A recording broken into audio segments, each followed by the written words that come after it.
इयम् आकाशवाणी सम्प्रति वार्ताः श्रूयन्ताम्। प्रवाचिका निधि झा।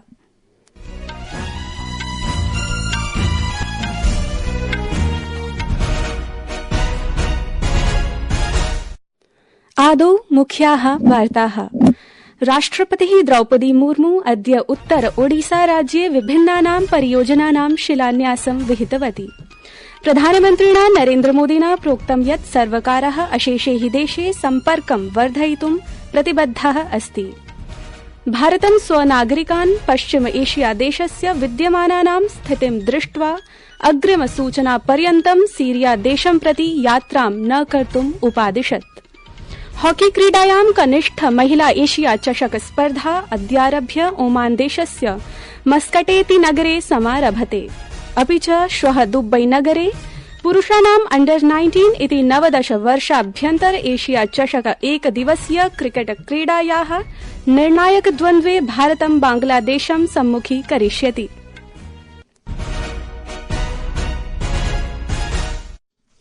अथ वार्ताः विशदीकृत्य। राष्ट्रपतिः द्रौपदी मुर्मू अद्य उत्तर ओडिसा राज्ये केन्दुझार मयूरभंज जनपदौ योजयन्तः 94,200 कोटि रूप्यकाणां त्रयाणां रेल परियोजनानां सहितं विभिन्नानां परियोजनानां शिलान्यासं विहितवती। तया जनजातीय अनुसंधान विकास केन्द्रस्य 14 मन्दिराणां 25 कोटि रूप्यकाणां शताधिकशय्यायुक्तस्य चिकित्सालयस्य स्वगृहमण्डलस्य मयूरभंज नगरस्य रायरंगपुर नगरे दण्ड बोस विमानपत्तनस्य उन्नतीकरणस्य विकास परियोजनायाः अपि आरम्भः अकारि। बंग्रीपोसीतः गोरु महिसानी पर्यन्तं बादाम पहाड़तः केन्दुझारगढ़ पर्यन्तं बुडमारातः चाकुलिया पर्यन्तं च नूतनाः रेलमार्गाः सन्ति। नूतनाः रेलमार्गाः सम्पर्कम् अविरतं वर्धयेयुः, आर्थिक वृद्धिं प्रोत्साहयेयुः, अस्मिन् प्रदेशे जीवनस्तरं च वर्धयेयुः इति अपेक्षा अस्ति। प्रधानमन्त्री नरेन्द्रमोदी वर्यस्य अध्यक्षतायाम् आर्थिक कार्य मन्त्री सभा समित्या सद्यः एव रेल परियोजनानाम् अनुमोदनं कृतम्।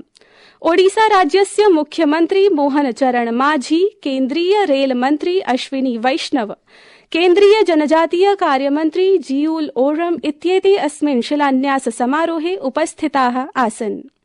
मंगलवासरतः स्वगृहस्य ओडिसा राज्यस्य 5 दिवसीया यात्रायां स्थिता राष्ट्रपतिः अद्य अपराह्णे देहली नगरं प्रत्यागतवती। प्रधानमन्त्रिणा नरेन्द्रमोदिना प्रोक्तं यत् सर्वकारः अशेषे हि देशे सम्पर्कं वर्धयितुं प्रतिबद्धः अस्ति। सामाजिक अन्तर्जालीय पटले सः अवोचत् यत् दिल्ली मेट्रो इत्यस्य 4th चरणस्य अन्तर्गतस्य रिठाला कुण्डली मार्गस्य अनुमोदनेन दिल्ली हरियाणा नगरयोः यात्रा सुकरं भविष्यति इति। श्वः मन्त्रिमण्डलेन दिल्ली मेट्रो 4th चरण परियोजनायाः अन्तर्गतं मार्गस्य अनुमोदनं कृतम्, यत् आगामिषु 4 वर्षेषु पूर्णतां यास्यति। पूर्वं मन्त्रिमण्डलस्य निर्णयानां विषये प्रसारमाध्यमेन सम्बोधयन् केन्द्रीय मन्त्रिणा अश्विनी वैष्णवेन ह्यः प्रोक्तं यत् नगरीय यात्रिकाणां कृते मेट्रो यानस्य द्रुतः विस्तारः आवश्यकः अस्ति, यतः एतत् यात्रायाः सुविधाजनकं साधनम् अस्ति इति। सम्पूर्णे देशे 85 नूतनानि केन्द्रीय विद्यालयानि उद्घाटयितुं मन्त्रिमण्डलस्य निर्णयस्य प्रशंसां कुर्वन् प्रधानमन्त्री नरेन्द्रमोदी अवदत् यत् विद्यालयी शिक्षां यथा सम्भवं सुलभं कर्तुं सर्वकारेण अयं महत्वपूर्णः निर्णयः विहितः। सः प्रतिपादितवान् यत् यद्यपि अनेन कार्येण बहुसंख्यकाः छात्राः उपकृताः भविष्यन्ति, तथापि अनेन नैके वृत्त्यवसराः अपि कल्प्यन्ते। संस्कृतवार्तायाः संस्करणमिदम् इदानीम् आकाशवाणीतः प्रसार्यते। सममेव अयं कार्यक्रमः आकाशवाण्याः अन्तर्जालपटले www.newsonair.gov.in इत्यत्र अथ न्यूज ऑन एआईआर चलदूरभाषीय तन्त्रांशे अपि उपलब्धो भविष्यति। भारतं स्वनागरिकान् पश्चिम एशिया देशस्य विद्यमानानां स्थितिं दृष्ट्वा अग्रिमसूचनापर्यन्तं सीरिया देशं प्रति यात्रां न कर्तुम् उपादिशत्। एकस्मिन् परामर्शे विदेश मन्त्रालयेन वर्तमानकाले सीरिया देशे स्थितेभ्यः भारतीयान् अद्यतन विवरणार्थं दमास्कस् नगरस्य भारतीय दूतावासेन सह सम्पर्कं स्थापयितुं सूचितम्। दूतावासस्य आपत्कालीन सहायिका संख्या 983999385973 अस्ति तथा च ईमेल आईडी damasusi@mea.gov.in अस्ति। ये निर्गन्तुं शक्नुवन्ति तेभ्यः प्रारम्भिकेषु उपलभ्यमानेषु वाणिज्य विमानयानैः निर्गन्तुं सूचितमस्ति। अन्ये सुरक्षायाः विषये अत्यन्तं सावधानम् आचरन्तु, स्वचालनं न्यूनातिन्यूनं परिमितं कुर्युः इति सर्वे प्रार्थिताः सन्ति। रक्षामन्त्री राजनाथ सिंहः अद्य सशस्त्र सैन्य ध्वज दिवसस्य अवसरे भारतीय सशस्त्र सैन्यानां साहसं, शौर्यं, धैर्यं, त्यागं च नमस्कृतवान्। श्री सिंहः स्वीय सन्देशे उक्तवान् यत् सशस्त्र सेनायाः ध्वज दिवसः भारतीय सशस्त्र सैनिकानां साहसं, योगदानं च स्मर्तुं दिवसः अस्ति। यह दिन हमारे वीर जवानों और पूर्व सैनिकों के अदम्य साहस, त्याग और समर्पण को रिकॉग्नाइज करने का अवसर है। हमारी आर्म्ड फोर्सेस हमारे लिए एक मजबूत सुरक्षा कवच हैं, जो हर परिस्थिति में हमें प्रोटेक्ट करने के लिए तत्पर रहती हैं। हमारी सेनाएं न केवल बाहरी आक्रमणों से बल्कि प्राकृतिक आपदा का समय भी हमारी सुरक्षा के लिए तैयार रहती हैं। उनका त्याग और अनुशासन प्रत्येक देशवासी के लिए प्रेरणा का स्रोत है। 49-19 वर्षात् राष्ट्रस्य वीरभटानां सम्माने सशस्त्र सैन्य ध्वज दिवसः इति दिसम्बर मासस्य 7 दिनाङ्के आचर्यते। सुशासन सप्ताहस्य कालावधौ दिसम्बर मासस्य 19 दिनाङ्के प्रशासन गांव की ओर इति राष्ट्रव्यापी अभियानस्य आरम्भः भविष्यति। कार्यक्रमः दिसम्बर मासस्य 24 दिनाङ्कपर्यन्तं भविष्यति, यस्मिन् देशस्य सर्वेषु मण्डलेषु कार्यक्रमाः सम्मिलिताः भविष्यन्ति।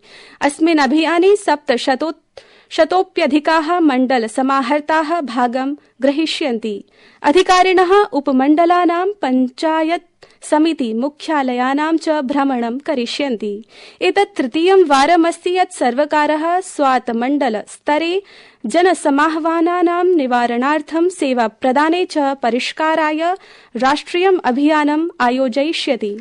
प्रशासनं गांव की ओर अभियान इत्यनेन सुशासनार्थं राष्ट्रिय आन्दोलनस्य निर्माणं भविष्यति इति भावी समाजं प्रेरयिष्यति। वित्तमन्त्री निर्मला सीतारामन् अद्य नवदेहली नगरे आगामी केन्द्रीय आय व्ययस्य विषये विविध कृषक संघैः, प्रमुख कृषि अर्थशास्त्रज्ञैः च सह द्वितीय आय व्यय पूर्व परामर्शस्य आध्यक्षम् आवहत्। सभायां वित्त राज्यमन्त्री पंकज चौधरी, वित्त सचिवः, DAPAM इत्यस्य सचिवः, आर्थिक कार्य विभागस्य सचिवः च उपस्थिताः आसन्। हॉकी क्रीडायां कनिष्ठ महिला एशिया चषक स्पर्धा अद्यारभ्य ओमान देशस्य मस्कटेति नगरे समारभते। अस्यां स्पर्धायां 10 दलानि प्रातिभाग्यं कुर्वन्ति। स्पर्धेयं अग्रिमवर्षे चिलीदेशे सम्भावितस्य FIH कनिष्ठ विश्व चषक स्पर्धायै पात्रता विधायिकेति अस्ति। प्रथम ए वर्गे भारतीय दलस्य सामुख्यं कोरिया, जापान, चीन, ताइपे, हांगकांग, श्रीलंकेति देशैः सह भविष्यति। श्वः दुबई नगरे पुरुषाणाम् अंडर 19 इति 19 वर्षाभ्यन्तर एशिया चषक एकदिवसीय क्रिकेट क्रीडायाः निर्णायक द्वन्द्वे भारतं बांग्लादेश दलं सम्मुखीकरिष्यति। क्रीडायाः आरम्भः भारतीय समयानुसारं 10:30 वादने भविष्यति। अवधेयं वर्तते यत् बांग्लादेशः 23-2000 वर्षे अंडर 19 इति एशिया चषक क्रीडायाः निर्णायक द्वन्द्वे UAE दलं पराजय्य गतवर्षस्य विजेता अस्ति इति वार्ताः।